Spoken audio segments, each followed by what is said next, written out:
You have a lovely home, and you want to protect its value, but we all have to make ends meet. Sometimes a little mother-in-law apartment can bring in some extra cash. The problem arises when more people move in than the mother-in-law. I'm Jeff Beckstrom. I'm a University of Utah student. I share this house with 6 other guys, and we all work and we all go to school.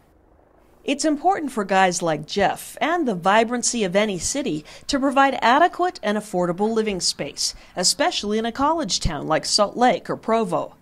But it's important to protect the quality of life for the family who lives next door. That makes it something of a juggling act for state and city leaders looking to set and enforce the rental regulations.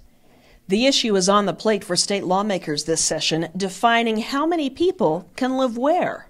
The arguments we hear on one side are, I don't want a neighborhood where there's 7 or 10 cars coming in and out of the driveway on a frequent basis. There's lots of people living there. There's lots of disruption and noise. And on the other side, you hear the arguments of, it's my home, it's my property. I ought to be able to do with it what I want to do with it.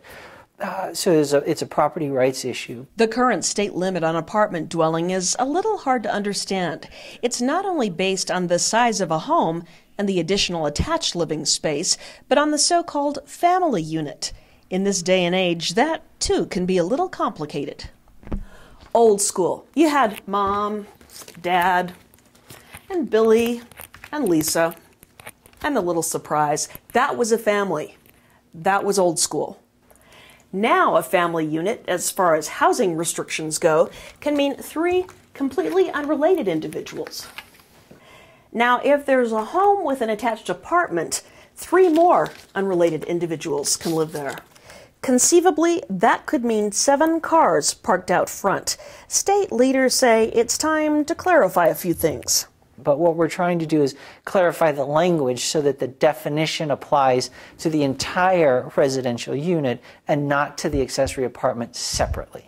State lawmakers are going to reconsider the numbers and the definition of a residential unit, as well as the attached living space.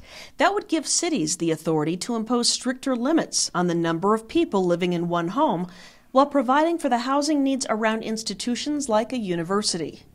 Homeowners should be able to have the rights to use their property, but at the same time have that balance with neighborhoods such that you don't end up with situations where you get 7 unrelated individuals renting a home. And I don't believe that that was ever the intent of the original statute, and so we're trying to clarify that, to find that balance between property rights and family neighborhood desires. Representative Sanpei believes it's possible to find a delicate balance with new state regulations.